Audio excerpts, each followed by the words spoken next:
and we're excited to be here today to let you know more about 40 Days for Life, a campaign that we've done. It's a Respect Life Committee here to be able to give you more information on what we do and why do we do it. My name is Mary, and I am the current chair. And we'd love to have more people join us, and our other members are Kathy McNamara, Michelle Tucker, Gina Link, Joanne Hungerman, And I'm Deacon Joe Suttery.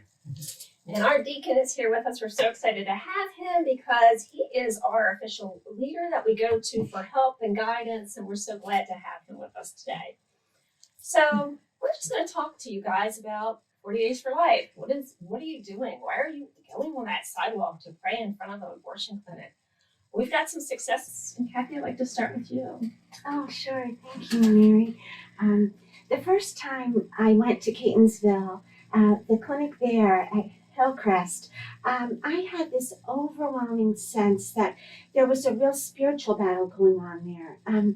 There were those on the sidewalk praying and just really beseeching God for the safety and the protection of the baby and the mother and the father as well, the whole family. And then I was very cognizant of the fact that there's those procedures that end the life of a baby happening inside the building. And so it just really profoundly affected me. I've been so touched and inspired by many people who have been there praying. And I did have one experience when I was there with my children. And I know it was the culmination of so many years, thousands of prayers, I'm sure. A woman who had entered the parking lot to go into the facility, ended up leaving, and she called over to my children and said to them, "We're saving our baby, we're keeping our baby." And she was so happy. And that just brought us so much joy. And I want to share that with everyone because, again, I know it was the culmination of many prayers, many sacrifices. And it's a beautiful thing because we have heard that when people are out on the sidewalk praying, clients, I think it can be up to 75% of clients do not show up for their abortion. So it's very effective. And we've also, I know others will talk about this, we've also had people come over to us and engage with us. And it's been wonderful. They've really we found common ground areas, points we have in common. And it's been a beautiful experience. And it just really helps us to have even more compassion for these women and their families. And I know Mary has been so good about telling them that they're strong, that they can do this, that there are many resources available, even after the baby is born for years beyond. So thank you. Okay, Kathy, thank you. And Michelle, why don't you tell us a little about your experiences? So I go because I worry about the fact that a life is going to end and a life is going to be ruined forever because of the impact to the mother. So when I go, I'm filled with compassion and love. And that's really what this is about.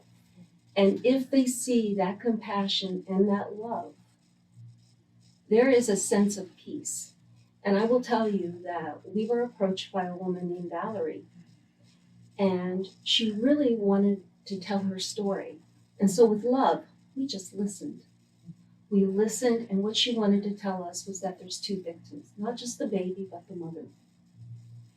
And as she told her story, and we listened, we offered for her to stay and pray with us.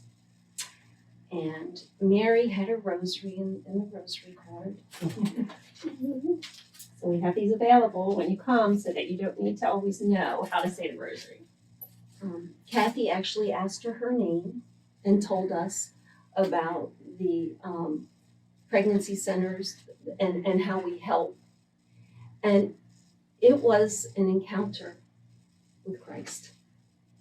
It really was. I can't explain it any other way. But we were allowed to meet this woman wounded where she was and just listen with love and compassion.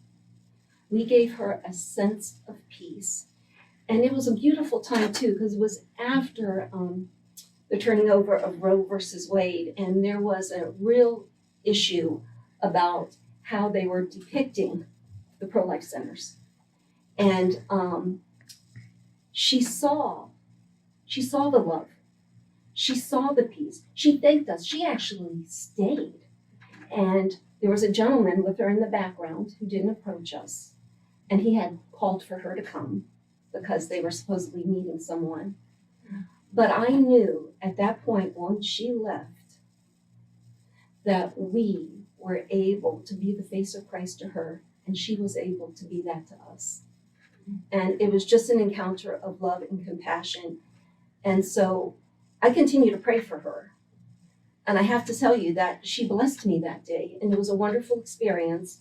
And I have to tell you, after doing this for years, the worst thing that's ever happened to me, sometimes people yell out at the car. They'll drive by and say something. But just lovingly, you just offer a prayer. And so it is a gift for me to be able to participate. And it's very rewarding when you know that maybe in your prayer, in your presence, you may have saved a life, as well as helped a woman from making a horrible mistake that she'll have to live with forever. So, I invite you all to join us, and I promise you won't be sorry. Thank you, Sharon. Ladies, do you have anything you'd like to discuss and share? Hi, I'm Gina Link, and I've been part of the 40 Days for Life campaign since basically the beginning. My children were very young, babies, pregnancies, just brought them all the time. We stood out there with signs or just our rosaries. We are not right at the door. We're not confrontational. We're not blocking anybody. We're not scary. We're in the background where they do see our presence and they see us with our rosaries and our peaceful signs. But there's not that much confrontation. There will be, Michelle said, some beeping or yelling or suggestions. But basically, that's as bad as it gets. Most people are beeping, waving and saying hi and giving us thumbs up or thanking us for being there. We have people join us. One of the things is while we're there, we meet other pro-lifers from other parishes. So we've gotten pretty friendly with local churches near us who also share. So it's really just a blessing, to pray and to have your presence there and bring your children, and they are safe there, and they will learn to respect life and to fight for life, and it's very important. I'm Joanne, and I've been going on and off to the 40 day, participating in the 40 Days for Life campaigns. And like Gina was saying, it's not confrontational. The thing I enjoy going there is the people that we go with, the whole group. And, more people from St. Joe's coming. It's nice to just stand there on the sidewalk away, like they were saying, but praying with people. There's a camaraderie you get and a sense of just all of us being together. And it's, a really nice feeling of being there, all together as a group and praying for something and hoping that we could change some lives. And, even though we may not be, I haven't had an encounter with anybody that said, yes, they've saved the baby, but knowing that in others, so maybe God used our prayers, to help others in different situations. I mean, there have been different clinics that have closed because of the 40 Days for Life campaigns that have been there. And so that, and we've been involved in the one that was in, where was the other one? Owings Mills. That, was after they started the 40 Days campaign. That made a difference because people there in Owings Mills didn't even know there was something there. But then when all of us were there praying, they, were wondering what was going on, and that facility closed because everybody, that participated in that campaign made an awareness to that community. So it's always good, that we can be there. And it's so nice when everybody's together praying the rosary and all the different prayers. I wanted to show you, what signs are you guys talking about? What are you holding? So here they are. We have these signs that are from 40 Days for Life that again show that we are not confrontational. We are there to help, and we want to come to these women and families in prayer. Thank all of you. This is such a beautiful witness to Christ's presence in the world. And it's just a subtle reminder and point out to folks that Christ is present. And you've heard me talk about us being the arms and legs of Christ in the world. And this message and what all this these ladies and the Respect Life group is doing is just helping people know that somebody loves them, that God loves them, that they're not alone. And so these encounters and the opportunity for people to rethink and then contemplate what they're doing is so important.